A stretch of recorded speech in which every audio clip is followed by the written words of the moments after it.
Kita dengan latar belakang Yeremia. Dia lahir dari keluarga yang bagaimana? Ya, kira-kira marganya apa? Kota Soit atau apa begitu ya? Ini kita lihat. Misal usul artinya Yeremia itu adalah anak seorang imam. Rupanya bapaknya seorang hamba Tuhan besar. Namanya Hilkiah. Dan Hilkiah ini adalah seorang imam. Seorang hamba Tuhan yang sangat terkenal di desanya, di kotanya. Yaitu di wilayah, di desa Anatot. Ya, ya kecamatan Benyamin. Kira-kira begitulah kalau kita tarik istilah sekarang. Di sini kita udah mulai lihat. Ya, ada warisan rohani yang sudah lama diajarkan oleh bapaknya Yeremia kepada Yeremia. Yang notabene semua itu ada dalam master plan rencana Tuhan. Mempersiapkan Yeremia suatu saat menjadi seorang nabi. Saudara dikasih oleh Tuhan Kristus ini menjadi penting. Mari kita mewariskan harta rohani kepada anak-anak kita. Jangan hanya sekedar harta duniawi yang kita wariskan. Sejarah sudah membuktikan orang-orang tua hanya mewariskan harta duniawi bagi anak-anaknya baku hantam. Gak ada banyak kasus. Anak memenjarakan orang tua karena nggak sabar. Ya, nggak sabar untuk cepat dapat harta warisan. Bahkan sesama bersaudara, baku bunuh pula. Karena yang diwariskan oleh orang tuanya hanya bersifat materi. Memang ada warisan yang amat dan sangat berguna bagi anak-anak kita. Bukan hanya di dunia di surga, yaitu warisan rohani loh. Ada dua anak saya, langsung saya katakan kepada mereka, Papa tidak bisa mewariskan harta, uang, emas, perhiasan pada kalian. Tapi yang Papa Mama bisa pastikan wariskan adalah harta rohani. Maka sejak dari kecil, sejak dari kandungan, Bapak Ibu, dua anak kami selalu terus kami tumpang tangan. Dan setelah mereka lahir, saya dan istri ganti-gantian mendidik mengarahkan. Saya kira pola itu dipakai oleh orang tuanya Yeremia, yaitu Hilkiah. Maka mempersiapkan Yeremia menjadi seorang nabi besar. Ini perlu menjadi catatan yang perlu kita kenai. Masa pelayanan Yeremia itu sebenarnya dimulai pada saat dia bernubuat. Nubuat itu kan pesan, dia menyampaikan pesan Tuhan ya. Pada tahun ke-13 masa pemerintahan Raja Yosia, sekitar tahun 627 sebelum Masehi. Artinya sebelum Kristus lahir. Lalu dilanjutkan lagi pelayanannya itu hingga setelah Yerusalem jatuh ke tangan orang Babel. Babel itu sama dengan Irak. Kalau minggu yang lalu kita bicara konteks Yesaya itu Persia, yaitu Iran. Hari ini kita bicara Irak. Babel itu sama dengan Irak sekarang. Jadi artinya apa? Lagi-lagi nih, saya katakan seperti minggu lalu. Iran itu atau Persia, dulunya itu mayoritas Kristen. Orang-orang percaya Tuhan. Sama hari ini juga membuktikan. Babel ini pun juga mayoritas orang Kristen juga. Ini akan kita lihat. Apa sekarang menjadi minoritas orang Kristen di negara-negara ini? Nah, itu ada nanti hubungannya dengan pelajaran kita hari ini.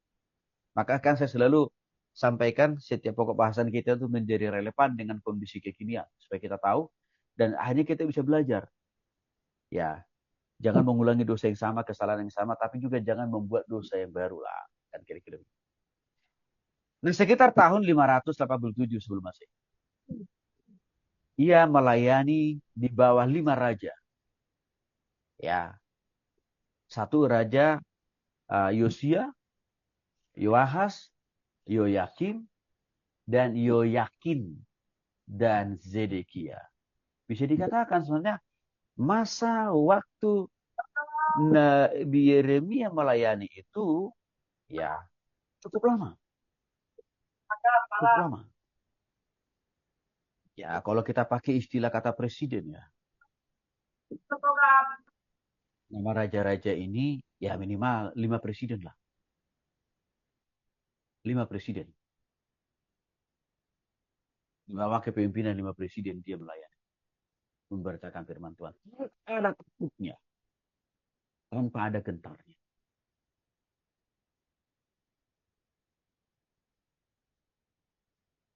Ini memberikan pengertian sama Bapak Ibu. Selama kita diberikan Tuhan napas hidup, selama Tuhan berikan kita kekuatan kesehatan, pemimpinan negara kita ini bisa berganti. Tapi peran dan tugas kita sebagai hamba Tuhan harus punya semangat yang sama seperti dia. Panggilan Yeremia terjadi saat masih muda. Muda banget. Karena itu terpotret di Yeremia pasal 1 ayat 1 sampai 5. Di mana Yeremia mengatakan, Tuhan aku ini masih muda.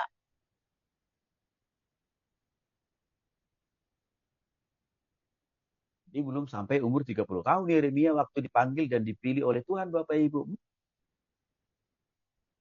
Muda itu berarti bicara 17 tahun ke atas ya. 17 tahun ya ke 25 lah saya kira. Ya arti makna kata aku ini masih muda kata Yeremia. Ya. Di Yeremia pasal 5 jelas kok kelihatannya. Ya.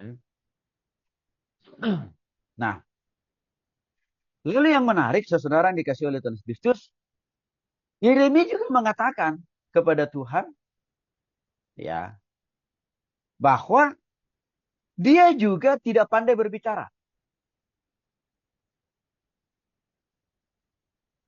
Ya, tidak pandai berbicara. Ya, Yeremia pasal 1 ayat 1 sampai ayat 4, ya ayat 1 sampai 5, tapi lebih fokus lah di ayat 4 sampai 5. Firman Tuhan datang kepada aku, kata Yeremia bunyinya, sebelum aku membentuk engkau dalam rahim ibumu, aku telah mengenal engkau. Dan sebelum engkau keluar dari kandungan, aku telah menguluskan engkau. Aku telah menetapkan engkau menjadi nabi di bangsa-bangsa. Lalu Yeremia menjawab, Tuhan, ya angka banget Yeremia itu ngomongnya sama Tuhan. Pakai kata, Tuhan. Kata, itu soalnya ya kata keluhan itu. Sesungguhnya aku tidak pandai berbicara. Bayangin Bapak Ibu. Daniel itu sadar diri, tahu diri, dia punya banyak kelemahan. Usianya relatif sangat muda, bahkan dia mengakui, saya tidak pandai berbicara. Artinya Yeremia ini sangat tidak percaya diri sebenarnya. Tapi bagi Tuhan tidak ada yang mustahil. Karena dia yang punya kita. Karena dia pemilik kita. Termasuk Yeremia. Maka Tuhan bilang, ya, ketat, dia masih muda. Ayat 7. Tetapi kepada siapapun engkau harus putus. Kau harus pergi. Dan apapun yang kau perintahkan kepadamu haruslah kau sampaikan. Jangan takut. Kepada mereka sebab aku menyertai engkau. Untuk melepaskan engkau. Demikian firman-Ku. Ini Tuhan pun menjulurkan tangannya ke mulut Yeremia. Untuk apa? Memberkati mulut Yeremia yang tadinya tidak pandai berbicara. Sehingga Yeremia menjadi seorang pembicara yang luar biasa.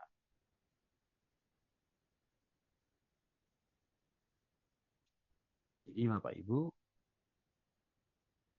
kalau kita dipanggil Tuhan, jangan bilang, aduh Tuhan, isi dompetku sering kering dan kosong.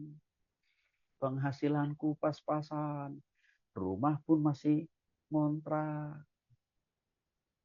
Nggak ada fasilitas A, B, C, kendaraan maksudnya.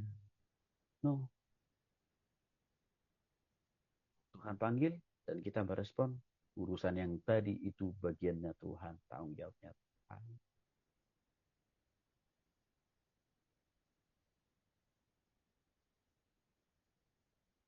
Termasuk saudara, waktu kita dipercaya oleh Tuhan melayani Tuhan. Jadi WL, singers, khotbah, ngajar.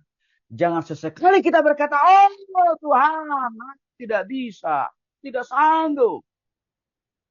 Aku tidak pandai berbicara. Kalau Tuhan sudah ciptakan kita, sudah Tuhan tempatkan kita ada di pelayanan ini. Jangan berkata seperti itu. Karena Tuhan tersinggung.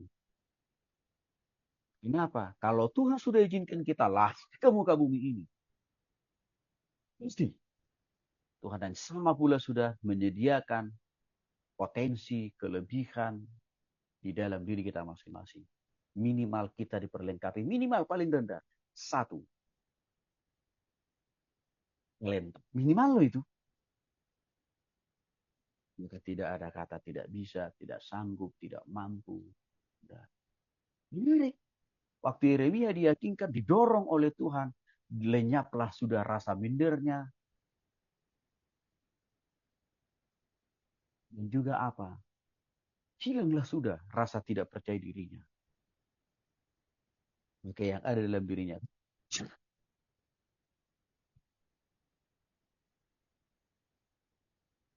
Harusnya itu cara berpikir kita. Harusnya itu mentalitas kita jadi anak Tuhan. Terus jadi hamba Tuhan.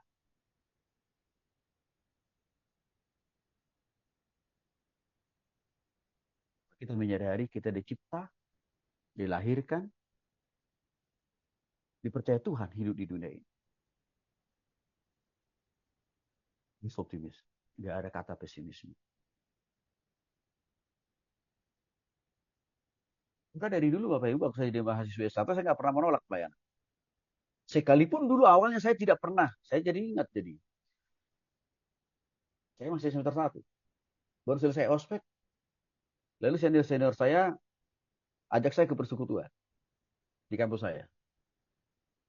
Tapi ajakan itu bukan ajakan biasa, tapi juga sekaligus jebakan.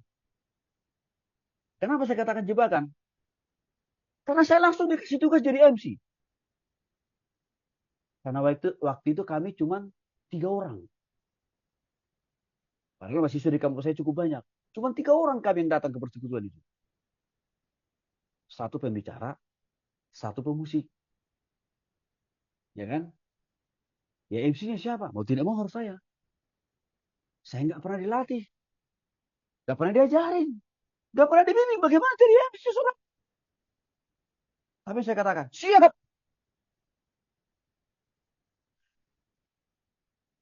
Siap, saya bilang. Tapi kakak, abang ajarin ya. Bagian pertama, kedua, ketiga, urutannya apa. Ah, siap kata mereka. Siap.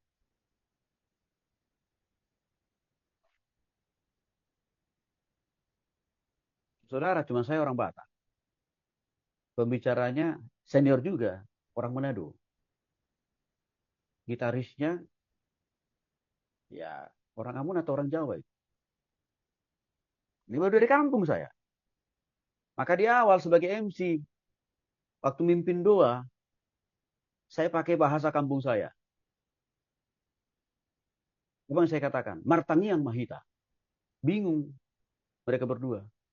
Karena yang satu Manado, yang satu Jawa kan gitu. Apa itu Tuhan Martanya? Oh, maaf, maaf. Maksud saya, mari kita berdua.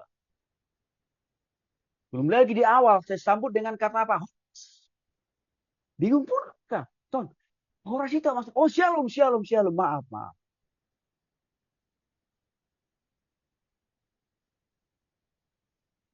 Tidak ada orang yang sukses di dunia ini yang tidak pernah salah. Tidak. Para nabi dan rasul sekalipun. Lebih. Mereka bertobat dari kesalahan mereka. Mereka memperbaiki diri. Mereka mengubah totalitas hidup mereka. Maka menjadi semakin minimlah melakukan kesalahan. Sehingga apa? Tuhan memakai mereka dengan luar biasa. Itu penting. Persoalannya seringkali kita belum maju udah langsung, saya pasti salah.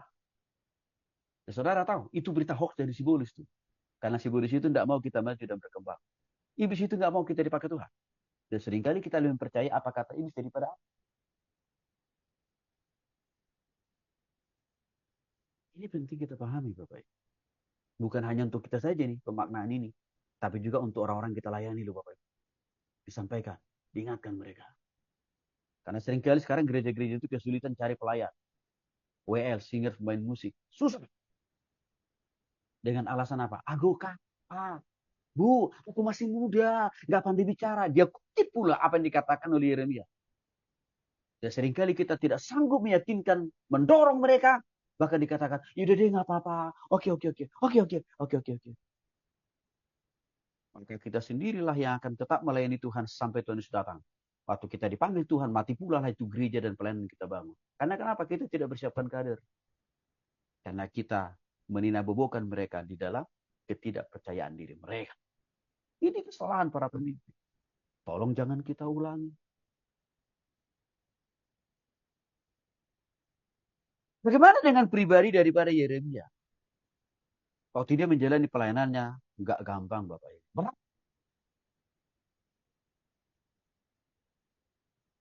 Berkali-kali, bahkan berulang kali. Setiap firman disampaikan oleh Yeremia ditolak, ditentang.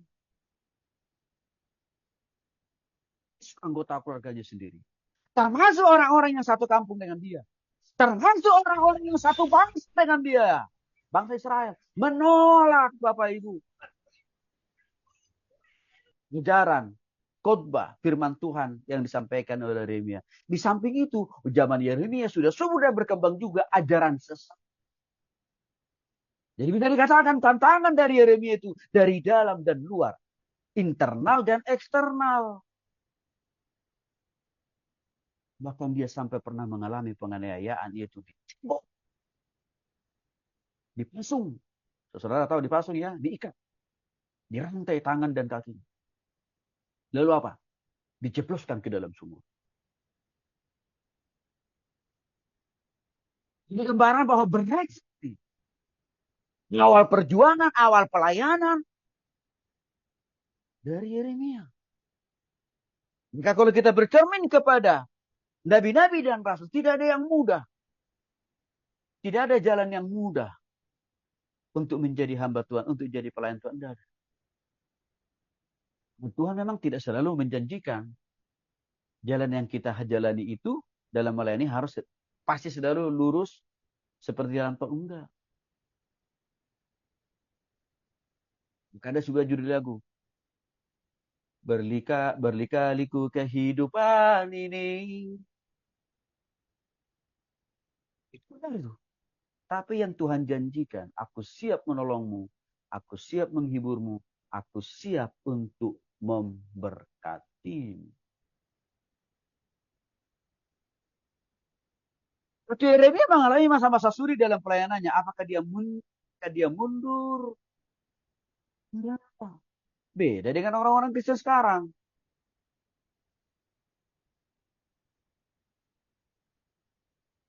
Baru satu hari diangkat, ditabiskan, sudah besoknya sudah buat surat pengunduran diri.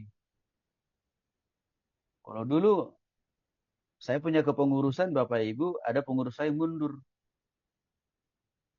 Dia buat surat, Ton. Waktu itu saya jadi ketua persekutuan di kampus saya. Bang, ini surat pengunduran diri saya, karena saya sudah nggak sanggup lagi melayani itu. Jadi saya tanya, kenapa kamu mengundurkan diri?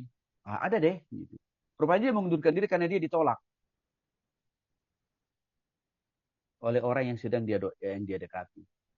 Tapi saya bilang ke dia, surat pengunduran dirimu ini salah alamat. Salah tujuan. Masa sih? Iya. Salah alamat dan salah tujuan. Jadi kemana dong saya kirim? Bukan ke saya kau kirim. Kemana? Ke Tuhan. Ke Tuhan Yesus. Kok bisa?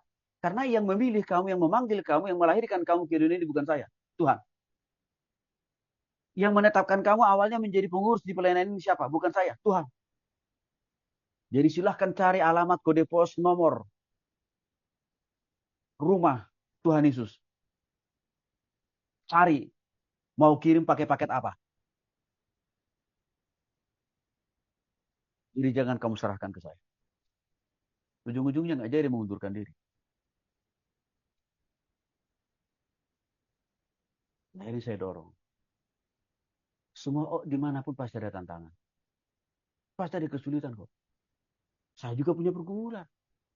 Saya juga punya masalah. Tapi kamu lihat saya nggak mundur kan?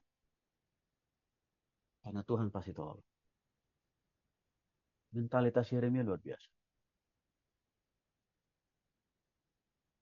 Baik di tengah-tengah pergumulan dalam melayani.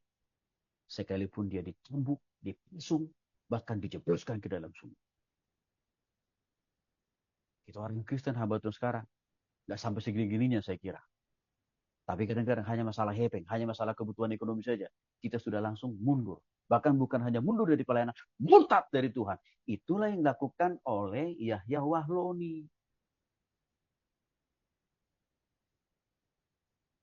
Apa pesan yang disampaikan oleh Yeremia dalam kitab Yeremia? Tidak lain tidak bukan berita pertobatan. Israel diingatkan pada waktu itu, kalian cepat-cepat tobat kalau nggak mau dihukum oleh Tuhan. Cepat-cepat kalian tinggalkan kebiasaan atau hobi kalian apa? Memtuhankan ilah-ilah yang lain. Cepat kalian kembali kepada Tuhan. Jangan konsisten menunjukkan ketidaksetiaanmu kepada Tuhan. Inilah pesan Yeremia. Yang saya kira pesan ini juga menjadi relevan bagi kita hari ini. Yang mana hari-hari ini masih banyak juga orang Kristen apa? Menyembah Tuhan-Tuhan yang lain. Bukan Tuhan Yesus. Tuhan Yesus itu hanya disembah hari Minggu. Senin, Selasa, Rabu, Kamis, cuma satu yang disembah apa? Hepeng. Makanya banyak orang Kristen apa? Jatuh dalam dosa korupsi. Kan gitu. Itu apa? Tipu sana, tipu sini. Karena Tuhan yang hepeng. Atau Tuhan. Gitu. Lalu nanti dia datang hari Minggu, baru mencari Tuhan Yesus. Itu sudah musim pemikiran keberagamaan yang seperti itu di tengah-tengah orang Israel. Dan itu kembali di copy paste orang-orang Kristen di zaman sekarang. Maka menjadi relevanlah kitab Yeremia ini bagi kita. Bahkan bagi anak cucu kita sepanjang masa. Bukan nubuat Yeremia jelas. Kalau bangsa Israel itu tidak bertobat, termasuk kita sendiri, pesannya, nubuatnya, orang Babel, orang Irak yang tidak percaya kepada Tuhan sebagian itu. Bisa Tuhan pakai mereka menjadi alat penghukuman bagi orang-orang Israel. Dengan cara apa? Menghancurkan Yerusalem. Itu sudah diberikan, sampaikan warning atau peringatan bagi orang Israel pada zaman ini. Dan peringatan ini juga menjadi bagian pengingat juga buat kita hari-hari ini, saudara. Seringkali karena kita tidak sungguh-sungguh total menyembah Tuhan, tidak sungguh-sungguh total setia kepada Tuhan, sama Tuhan, apa yang terjadi? Tuhan izinkan harus mengalami masalah persoalan demi persoalan yang tidak pernah selesai-selesai di dalam keluarga, dalam usaha pekerjaan dan bisnis kita. Penyebabnya siapa? Bukan orang itu, tapi kitanya, insya Allah. Itu kira-kira analogi kalau kita tarik ke dalam diri kita hari ini. Maka Yeremia datang untuk mengingatkan. Dan ini bukan omon-omon. Pesan dari Yeremia ini. Serius, pasti Tuhan akan hukum kok. Kalau kita tidak taat sama Tuhan, kata Yeremia. Nanti akan kita lihat hukuman itu terjadi atau tidak. Di sisi lain memang Yeremia juga memiliki pesan yang lain. Di samping peringatan dan hukuman, tapi juga Yeremia juga menyampaikan umat Israel, ya sekalipun nanti karena kekerasan hati kita tidak mau sungguh-sungguh tobat dan berubah di hadapan Tuhan, kata Yeremia. Sehingga kita harus mengalami sanksi. Sehingga kita harus mengalami hukuman. Di tengah-tengah kita menjalani sanksi dan hukuman itu sekalipun, Tuhan tidak pernah meninggalkan atau membiarkan kita. Apa artinya di sini Bapak Ibu? Waktu kita tidak taat sama Tuhan, kita harus menuai hasil ketidaktaatan kita. Hukuman kan? Tapi sekalipun kita harus menjalani hukuman itu, Tuhan tidak sekonyong-konyong membuat kita binasa di tengah-tengah proses pembentukan itu. Tapi ada waktunya Tuhan pasti pulihkan kita kembali asal